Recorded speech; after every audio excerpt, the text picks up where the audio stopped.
I love my brother, and I'd lay down my life for my brother, but I would not let him win a football.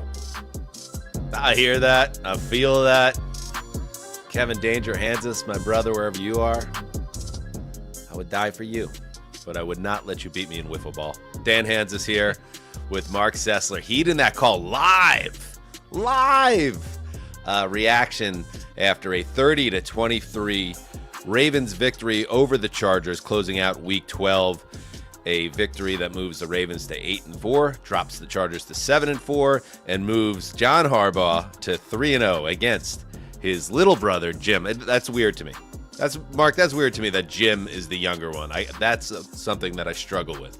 There's been moments where I had to fact check that, not this evening, but I was like, wait, what? Because Jim just seems like the older brother to me. So I'm with you, just in terms of persona and confidence and wackiness.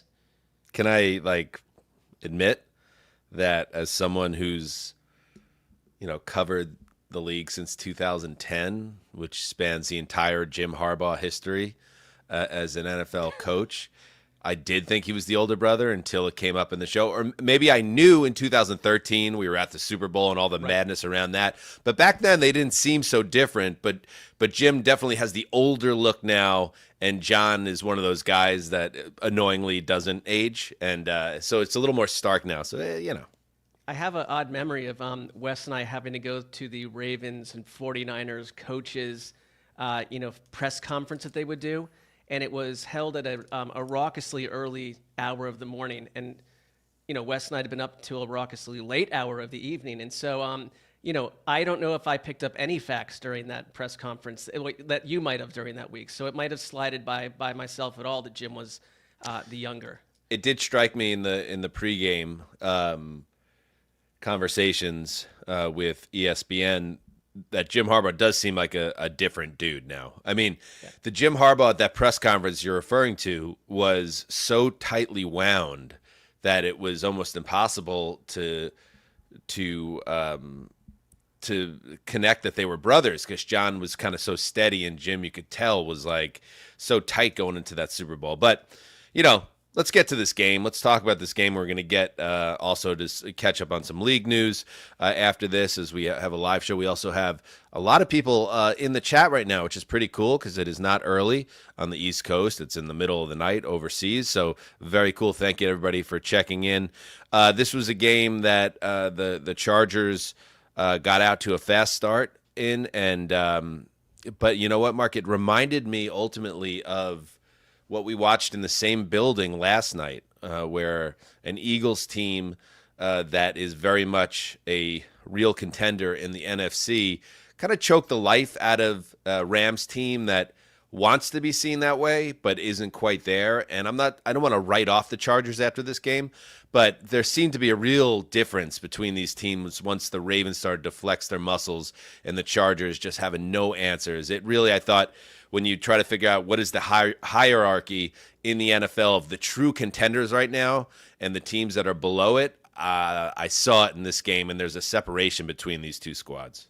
Well, that is where for me, the big brother, younger brother, but also team has been doing this for years on end. And when you add a Derrick Henry, it just adds another element to what they already wanted to be versus Jim Harbaugh trying to install this in year one. And I thought in the first earlier aspects of this game, the Chargers looked like they have it. They have it. I was like, this might be the night where they kind of deliver themselves on the national stage. But you're right. Like the Eagles, the Ravens have more skill position players. Even when Derrick Henry starts slow, it's only a matter of time before he starts to take over a game, wear down a defense. And the whole Ravens philosophy has been in place for a long time. And I think it's just interesting, the crossover between these two teams and these two coaches, because it's the Ravens dealing with, Greg Roman, and it's Jesse Minter, who was on John Harbaugh's staff for 4 years, and now he's on the Chargers. It kind of feels to me, not to overdo the brother thing, but it's kind of like when you were brothers in that neighborhood. I don't even know if these neighborhoods exist in many of these places. your friends who were kind of friends with both of you would flip-flop and take sides. And it's like, if you really go and look at a lot of the players, and it's the fact that Jim Harbaugh signed J.K. Dobbins and Gus Edwards. I think losing J.K. Dobbins was a big moment tonight for them as well, because he really set the tone early. But they want to do it the same way, but one is the master and one is still the learner. Yeah, and ironically, it wasn't Derrick Henry that put this game away, but Justice Hill, who ran for a 51-yard touchdown in the fourth quarter to really put this game out of reach. And, this is coming off the Saquon Barkley masterpiece on Sunday night. A lot of talk about, is he the MVP of the league? Well, as long as Lamar stays upright and continues to put together games like this, he's not losing the award. He's going to win a third.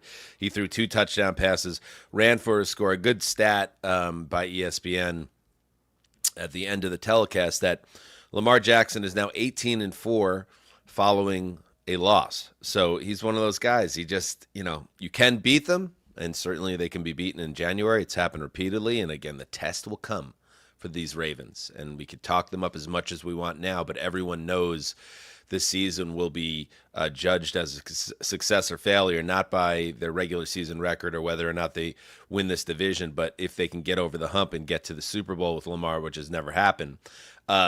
But in the here and now, the MVP is a regular season award, and Lamar Jackson continues to thrive in big spots on this team. So you had that side of things for the Ravens, getting the job done, being rugged, and I thought the biggest play of the game, the moment of the game, and credit, like Jim is like the crazy brother, but John's a dude.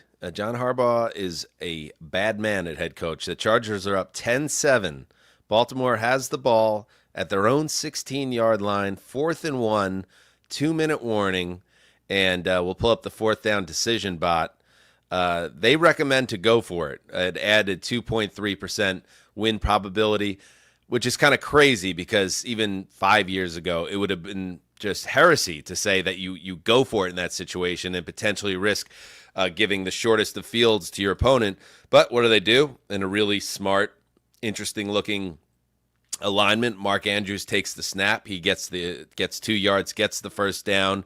A catch and run to Flowers takes him to midfield. Then a long Rashad Bateman touchdown gives them 7 points. And it's like, there you go. That's how you play. That's how you play the game. You play to win the game. So the Ravens having the guts, the onions in that spot, I think the game was really never the same after that. You never really thought that Los Angeles had a chance. At least I didn't. No, I think that was a huge Ravens moment. It was a John Harbaugh moment. It was a John Harbaugh Ravens analytics moment. It was probably like a formation, a play that, again, like he and Jim knew about and had drawn up on napkins and used in various ways at Michigan and here. But I thought there was a second huge play too.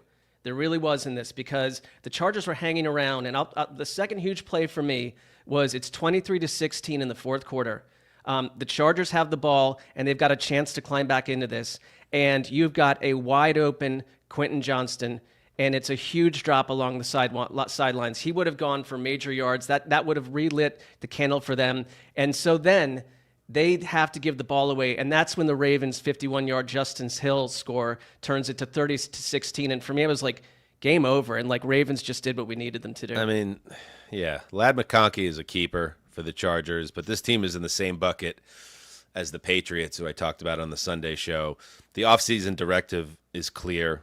Get the quarterbacks and playmakers. Quentin Johnson, I know he has made some strides this year.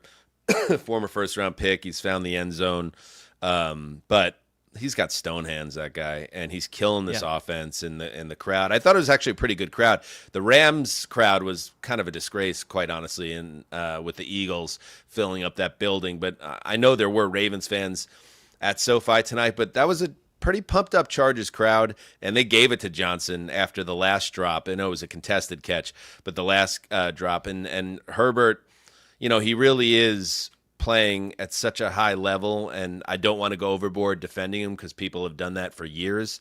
And ultimately their offense didn't really get it going. But it is quite clear that he is, he's moving well. He's throwing the ball beautifully. but he doesn't have a ton to work with. The fact that, Will Dissly, no offense, is such a major part of this offense, and that Ladd McConkey has to immediately be an impact player in year one, there's just not a lot to work with here. So I would imagine they're going to be very active in the offseason to work on that. Because you can. I see a 32 beat writers tweet. Ladd is the only guy who should be getting the ball, but you can't. You can't just. You could try. Look at Sam Darnold. You can't. When he tried doing that, teams sniffed it out with Justin Jefferson, and he started throwing 3 interceptions a game. You have to have balance to your offense, and like you said, losing the running back is, especially a running back like Dobbins, who has had a lot of injuries. He goes out with a knee injury in the second quarter, and we'll see how serious that is. They need Dobbins to balance that offense that doesn't have a lot of playmakers. So, the Chargers, I think, are still, to me, Mark, I don't think a collapse is imminent. I think the coaching is too good now, and the quarterback's too good. But I think they kind of, for me, slid down a little bit in the pecking order based on this game. I think it's interesting that you move on from Brandon Staley, who was brought into the Chargers organization because he was a defensive genius in the, on the Vic Fangio tree. And what you get instead is a defense that collapsed and the most expensive defense in the league. Now you have Jim Harbaugh, who I think the difference is that, multiple offensive coordinators over Justin Herbert, and it didn't work. That was the complaint year after year. Now you've got Jim Harbaugh openly, and yet it's it's gusto, and there is some hyperbole. It's not far off. He's calling him openly to, networks and live television. This is the toughest quarterback in the league. Like, Herbert's super supported emotionally by someone that understood the position, and that yet also under Jesse Minter, like, the Chargers defense is just not tonight, because they had not given up over 20 points all through the entire season until last week against the Bengals, who I believe they shut out in the first half. Then Burrow goes wild. Then tonight happens. So it is a bit of an acid test of, like, now you're playing 2 really good offenses, and we'll find out who you really are. But Jesse Minter, and I think he's a good agent because his name gets mentioned in these broadcasts like 13 or 14 times. Oh, he's a good sign. Right. It is. Like, he'll probably just be a head coach. But it's funny that, like, the post-Brandon Staley defense is better and suddenly Justin Herbert's supported. So I do think that they are a playoff team, but you've got to go prove it against some of these other, hulks. And that's 2 weeks in a row they lost to the AFC North. All right, let's look at once the Ravens got in gear, I'm looking at after the second quarter. After halftime, the Ravens field goal, touchdown, end of game. So, and they scored a touchdown, obviously, on their last possession of the second quarter and the previous possession before that. So it was touchdown, field goal, touchdown, punt, then end of game. Like, that's who they are, and that's why, again, I felt the calibration between them and the Eagles, that there is a connection here to these teams that when they put their foot down on the accelerator, they could even make a good team like the Chargers. And I think the Rams I don't know if the Rams are a good team, but they can be a good team depending on the week, and that you can make them look, very, very mortal. So any other thoughts on this one, Bud? Well, I got pulled away for, about a quarter watching Owen and Luke Wilson on the Madden cast. And, how was that? Well, I kind of like Owen Wilson a lot, but, like, he seemed to me, and I'm not saying he was, but he seemed to me like he had enjoyed a little bit of, tree before the game and was having a nice time. But, like, the funniest thing was that, Peyton and Eli are asking, well, Luke played football, and so he knows, a varying amount of, like, football from a lower level. But, like, Peyton and Eli are just teaching master classes, and they're asking Owen Wilson about, like, what kind of route should they run here and what should happen with this play. And, like, Owen's like, wow. Like, high as balls over here. But I just enjoyed it. Like, pretty good, Owen Wilson. That was well, I don't know. He explained that he's changed that affectation at this point. But all right, let's take a break and hold that thought on the Manningcast, because we have something from the Manningcast coming up out of the break. And again, let's just check in on this comment section. Throw up a couple comments here, Justin. Motel Ghost. Mark, the Chargers beat the Bengals, so they didn't lose 2 in a row to the AFC North. So isn't it very on brand for our producer to put a correction as the first comment from the live stream. And like that's live television, but this is also Justin throughout the game move. where he's all Justin. The updates you get from Justin are like, I'm in third place in my fantasy league. Like this, like I'm an adult. I have zero interest in what's happening with your vicarious parlor game. I try to be cool about that. Yeah, you do. But I've had a couple bad beats in fantasy, and then we have to go and do this Fakakta show, and it's just like, God damn it, I just want to get away from football. But at the same time, it's like, it's our first live stream, and we got Justin, shaking his hand at the sky because he didn't place. That's the first ever comment ever put up on our Heed the Call live stream. Can't take it back. Mike Fenn, hair looking vicious tonight, Zuzzer. All right, now that's a good comment.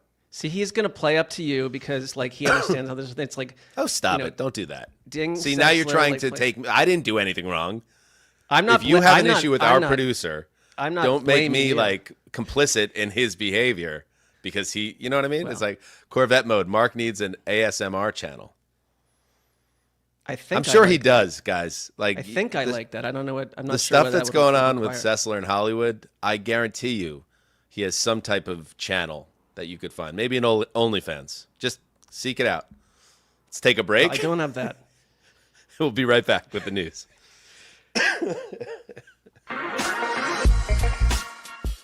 It's Feast Week on Underdog. To show their thanks, Underdog is stuffing. Get that? The lobby full of promos throughout Thanksgiving week, which means there will be plenty of opportunities to eat. Get that? We're talking profit boosts, discounts, gimme picks, you name it, starting on Wednesday, November 27th. And if you bring your friends to the table during our Refer a Friend event, you'll both be feasting with all the offers.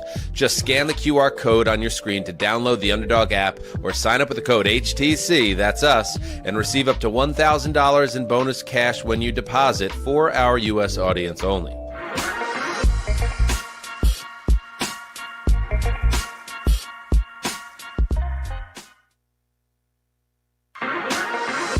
All right, we are back. Let's hit some news. I can relate with Owen Wilson. I was listening earlier, and Urban Meyer asked him, "Do I know you?" And Urban Meyer, I was coaching the Titans. He was coaching the Jaguars, and he actually said the same thing to me. I said, "Yeah, I'm the head coach for the Titans, and I worked for you for 2 years."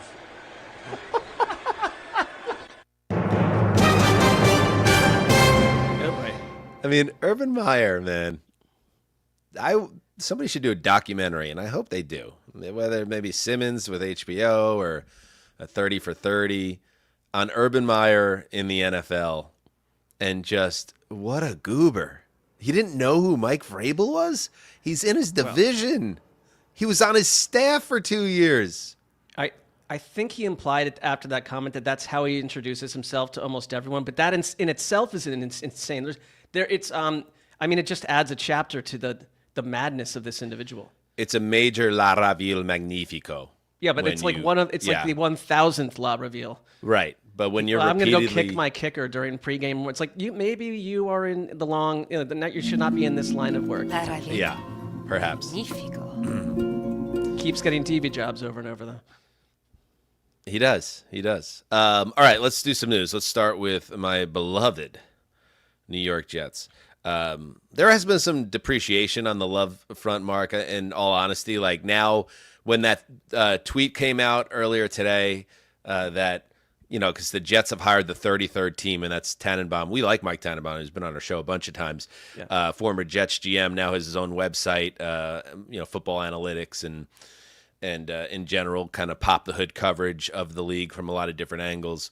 They had put out, like, here are the best candidates for GM for the Jets, and then a day later it's announced that the Jets had hired the 33rd team, and then you have the tweet, Justin, the 33rd team has to then send out a tweet that this wasn't an official list, unfortunate timing, but something we had written before the partnership and search began. We've taken it down to avoid further confusion. Like, the old Dan would have been, like, super pissed about it with the Jets. Yeah. This Dan is kind of like, the Jets are absolutely comedy. And it's just like, we were on a break! Yeah, it's like, come on, guys. Can we clean it up just a little bit? And the fact that it's Tannenbaum, and I know he had success with the Jets, which is crazy, but they went to the playoffs like 3 times with him as the GM. But you're now hiring a guy who you fired from the GM position to pick your GM. It just seems very. If this ends with Rex Ryan, the head coach of the Jets, I am walking into the fucking Atlantic Ocean. I'm walking across country and then into the Atlantic, right where the Titanic sank, which was not the Arctic Ocean. Justin, the thing to me is like, yes, Justin. But do we? I had nothing to say. Now Mark has addressed me, so I have to talk. But I just wanted to shake my head at the Arctic Ocean comment. Sorry. Okay, you could come in and do a head shake and then go out. I kind of like that. Yeah, that was my plan until Mark said, yes, Justin. So. All right, let's try it again. We're live streaming here. We're live. I'll walk into the Atlantic Ocean, not the Arctic Ocean. No. Justin. That was good. See, that was way better. That worked better. And if you're listening on an audio device, please check us out at youtube.com/Heed the Call Pod. Anyway, so just like that just seemed a little sloppy. It seems a little weird, but at the same time, I think Tannenbaum, Mr. T, is a sharp guy, and maybe, just maybe, they identify the right coach and GM. He's doing it not alone. He's also with Vikings general manager Rick Spielman. They will lead the project for the NFL Technology and Media Company. That's what 33rd Team is. My issue is not with Mike Tannenbaum. I mean, it's with like the Jets realizing that they're in a constant PR war. And so if you're going to go name, and again, it comes down to ownership, Woody and Chris. And if you're going to go name Mike Tannenbaum, your search leader, like, do we not understand what message boards and commentary and PFT and us and everyone else is we're going to revolve around certain aspects of it that are just like, wait a minute, what? After all of this is what you've done? I have a counter to that optics matter too much to the Jets. So it's like, that doesn't mean they get them right. Maybe it's a positive that they knew that this would be seen as perhaps backwards and strange, and the fact that they didn't care that would lead to more mocking and derision means that they have seen the light. And now that Woody Johnson has been properly shamed by great reporting from The Athletic as a buffoon, as an owner, perhaps he will recede from the spotlight and let football people make decisions. And maybe in 5 years, Mark, the Jets are the new Detroit Lions. I'm all the way back, baby. Well, there's one thing. Whenever something happens in the NFL where everyone just roundly agrees that it's a disaster, still it could be, but sometimes it's like, actually, we're going to get this right. That said, the idea that they are like not open. We realized that Woody Johnson was very open and affected by optics on our previous show, and so But like I would just say in general, like I'd like to do a study, and I'm going to start to do this study. These teams, these sort of wanting teams that hire like the Korn Ferry and the search committees and stuff. Like I want to see a percentage of when they get the right guy. I wonder just how big the circle is. If you're an old NFL dude, do you just go hire your old friends? Because that's not unusual with all of these hires. Are you saying the circle is actually a circle jerk? Is that what you're saying ultimately? That's sort of what I'm saying. Yeah, I hear you. Yeah. And meanwhile, there's another flaming dumpster in the parking lot of the Meadowlands MetLife Stadium. It's the New York Giants. Brian Daboll, who's in his own death throes right now. And, we see it every year. The coach who knows he's done for. And make no mistake, Brian Daboll ain't coming back. You could float any reporting you want out there that the Giants are bringing him back. He ain't surviving this month. Like, he'll survive this month, but he is already... He's cooked like a Thanksgiving turkey in terms of his future. He will be an offensive coordinator somewhere next year. He did media availability today, and here's an example of when you're truly cooked like the turkey. This is how things start to get between the reporters that smell blood and the head coach who is sinking faster than the Titanic in the Atlantic Ocean. Justin. First of all, do you have any update on how Tommy's doing today? I don't. Sorry, I don't have any update on any of these guys yet. You expect him to be able to play on Thursday at this point? Yeah, I obviously gotta talk to the training staff. I'm hopeful. but I don't know. I haven't talked to the training staff. It's 3 days before the game. You didn't check in on your quarterback? I have not talked to the training staff yet. So wait until they give me the update, then we'll see where we're at. But I'm anticipating he'll be ready to go. Yeah. The demeanor, the facial demeanor. When the reporters are openly like, hey, you're lying to us, right? You don't have to lie to us. Why don't you just give us some information, Jack, before you're out the door in a month?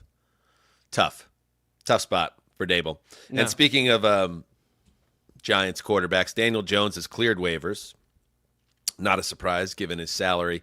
So now he is free to sign with any team. Rap Sheet, we're going to get to Rap Sheet in a couple of minutes, reported that Jones is, quote, not expected to make an immediate decision. Which, all right, that's fine. I was a little surprised of some of the discourse around Danny Dimes. Obviously, people are dunking on the Giants, how they've handled it, and that's cool, and that they deserve it right now. But the idea that this is somehow impactful to the NFL, like where Daniel Jones ends up, I don't see a path where Danny Dimes takes meaningful snaps for a team that matters. And if he signs with a contender and is in the background, that's, I guess, good for him in certain ways. But I kind of see it as a non-story, is I guess the long way to say it. I don't care where Daniel Jones ends up.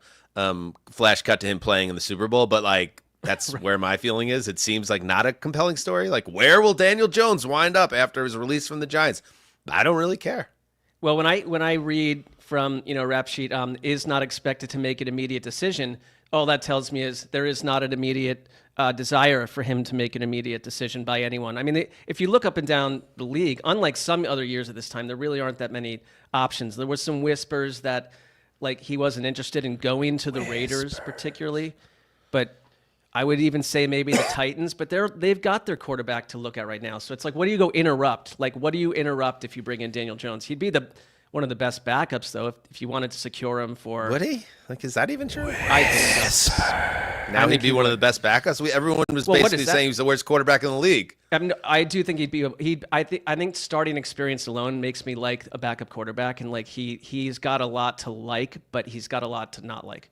I'm not totally writing off Daniel Jones as a individual who could be a player in the league in the right situation, like a Baker, like a Darnold. Right. But I think he needs a fresh start, and I don't think diving into the fray with a team in December is probably going to be when you see the rise of Dimes. It would surprise me, put it that way. The Giants should bring him back. Should sign him to a bigger contract. Yeah. That would be funny.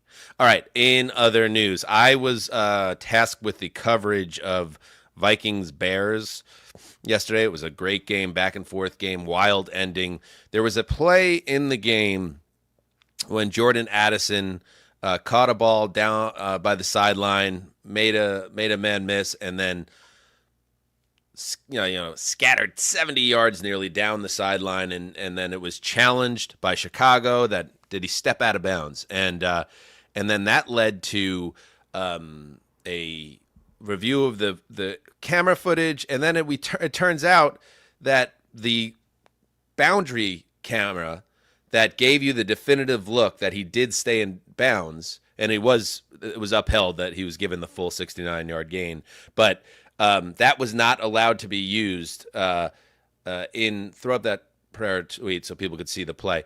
They were not allowed to use that because not every stadium has this camera, which is just bonkers to me. And then there's only 5 locations that don't have the boundary cameras.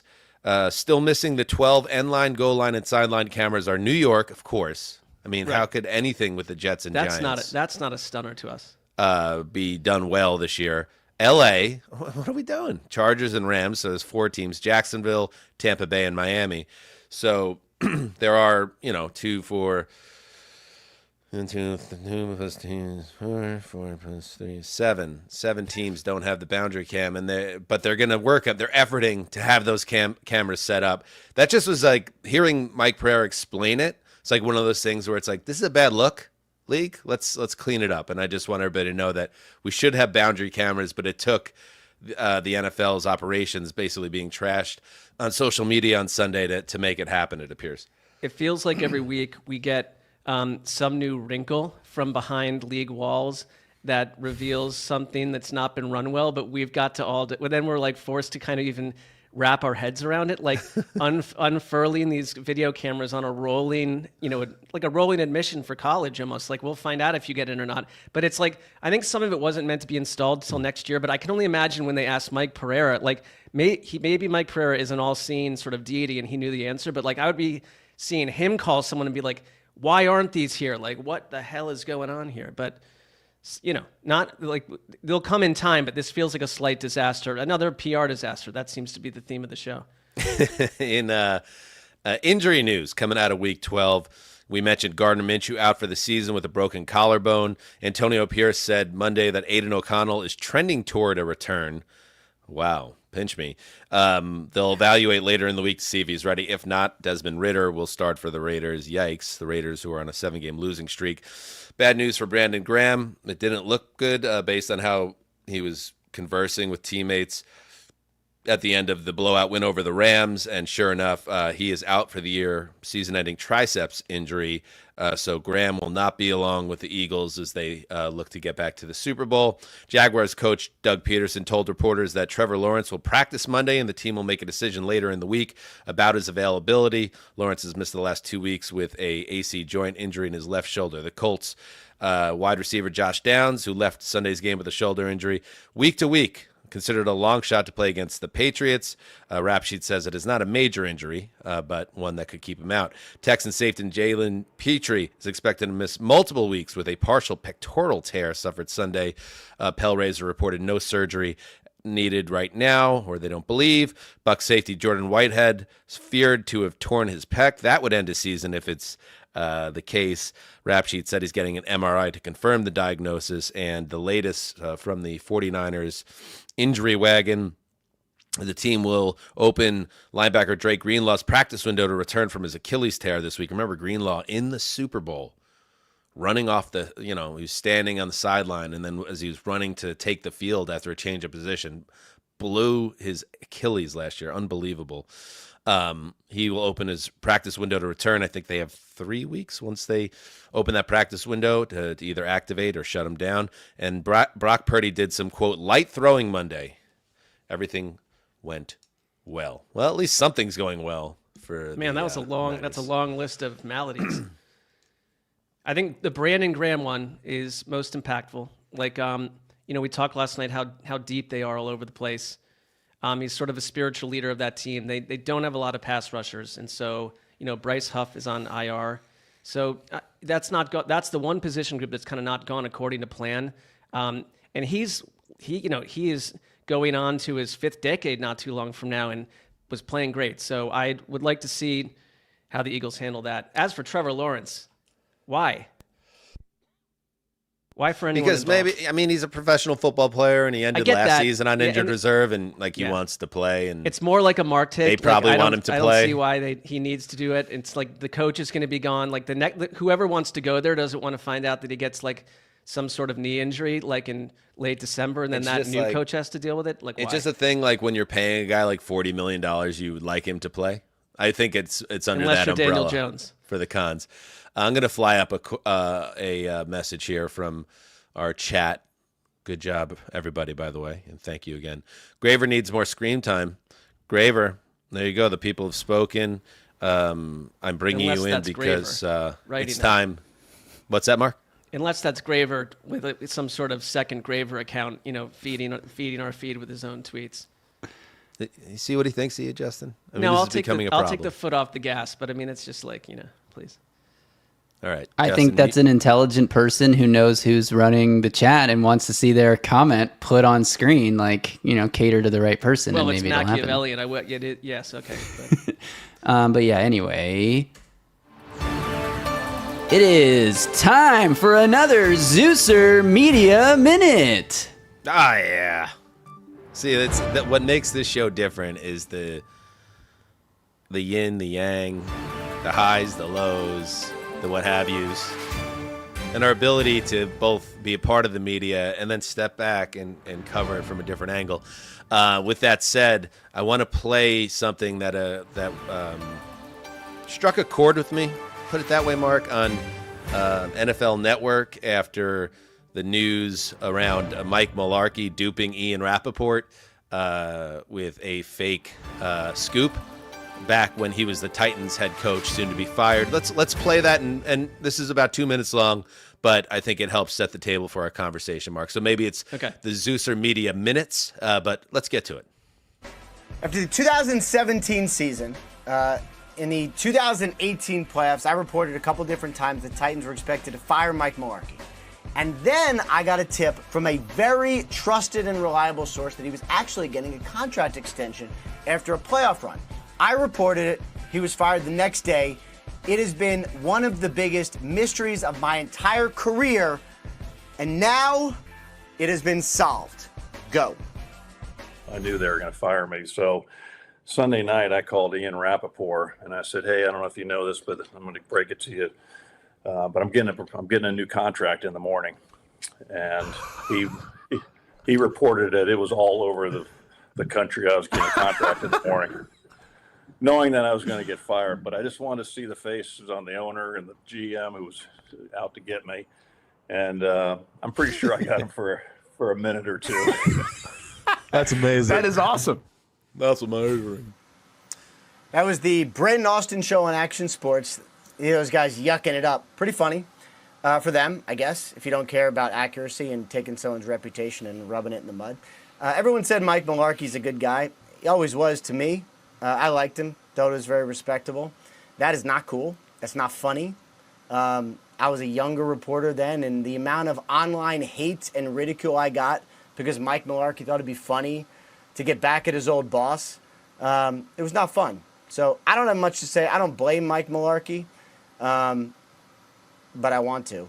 And that was not cool, and that was not funny, and we should treat truth better than that.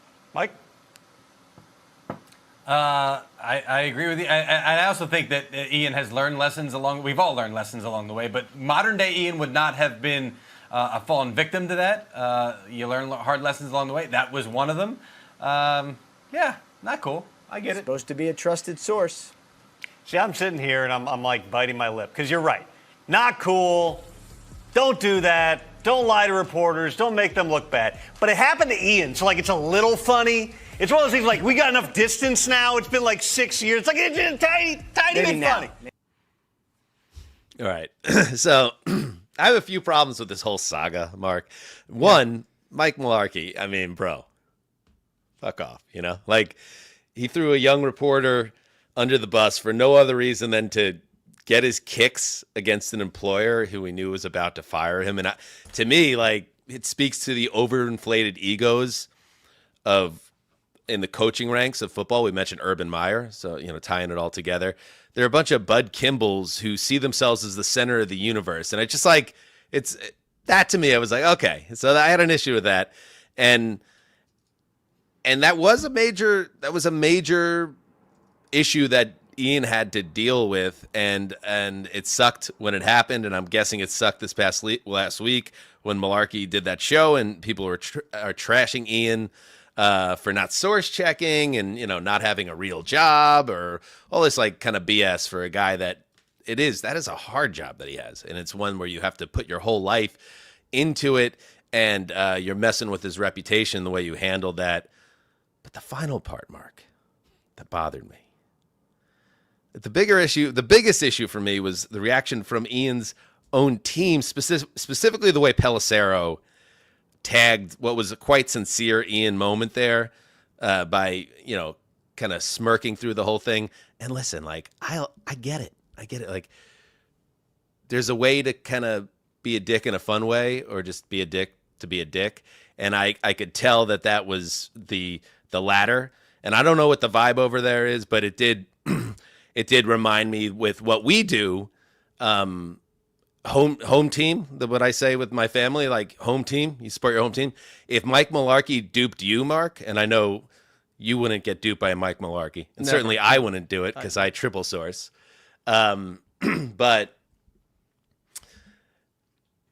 I would absolutely bury Mike Mularkey on that show. And the fact that Pelissero was getting his kicks against Ian didn't sit right with me. And I know, like, we work there. So I don't know, like, it's so competitive that I don't know where the loyalties lie sometimes is interesting to me. But I don't know, like, if that would have happened to one of us, I know we would have had each other's back. And I hated that. And Ian, I'll say this is like, Ian and I go way back. We came up in the business together when we were 22 years old, and not that Ian and I are close friends, but I thought the whole thing was kind of shitty, and I didn't think it reminded me of some of the dark things about NFL media and, like, where your friends are and who are your friends and who are actually just people that are your competitors that you think are your friends, and just a rough one.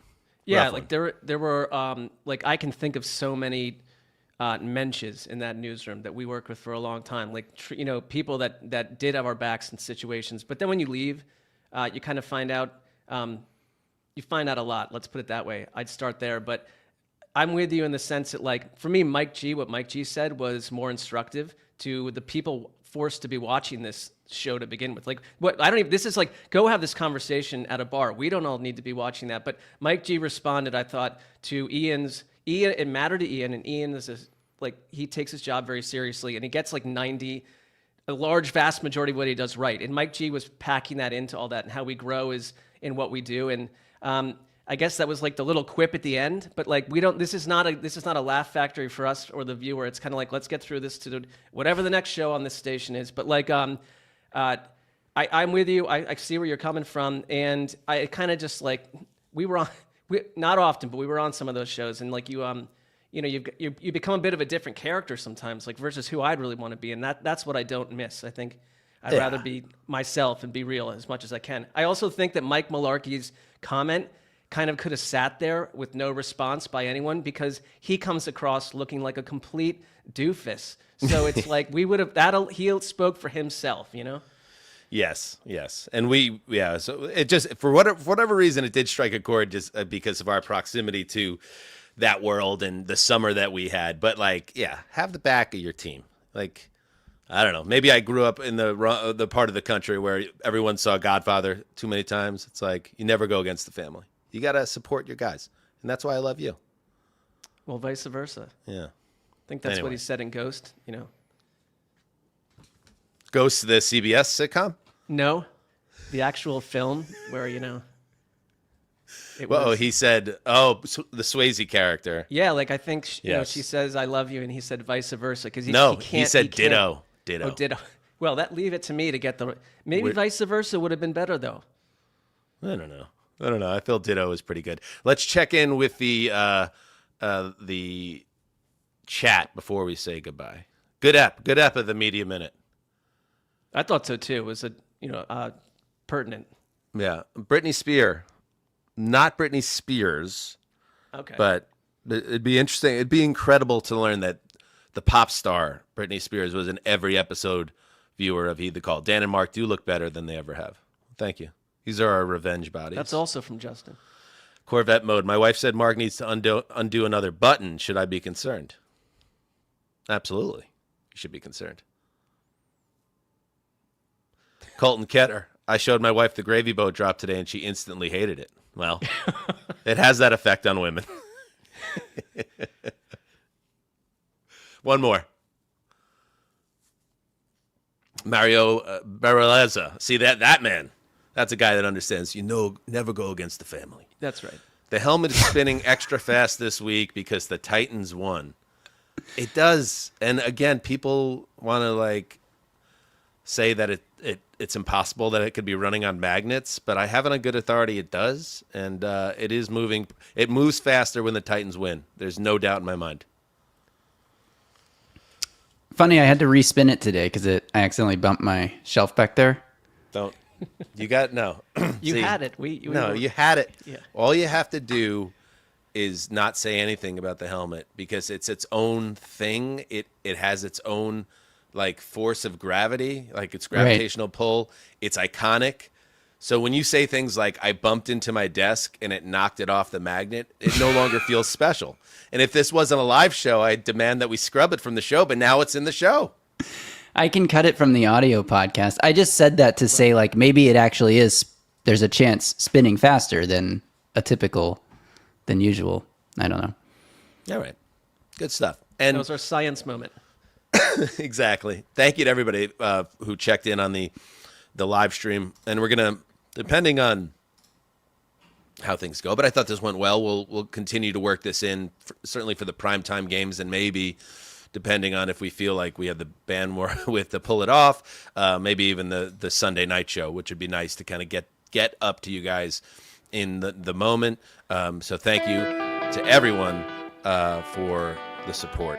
We love you. And speaking of which, Mark, you want to shout out the Patronis, didn't you? Oh, well, yeah, our Patreon, which has a whole different world going on, a whole different universe. We've got the Rolling Thunder podcast that I do with Jason Zumwalt. You got your incredible show, Dan? Yes. Do you know the name of it? Of course I do. I want okay, you go to ahead. say it. No, you go ahead. Say it. No. Are you referring to Music Mania with no, Dan it's Hanzus? Not. Yes, it's Music Mania with you and Bob. So we've got Music Mania going on. We've got our Friday draft show. It's the throwback podcast, the Mark. Throwback. I literally was just throwing it to you. I've only done 170 episodes. All right, next time, heed the call. All right, bye.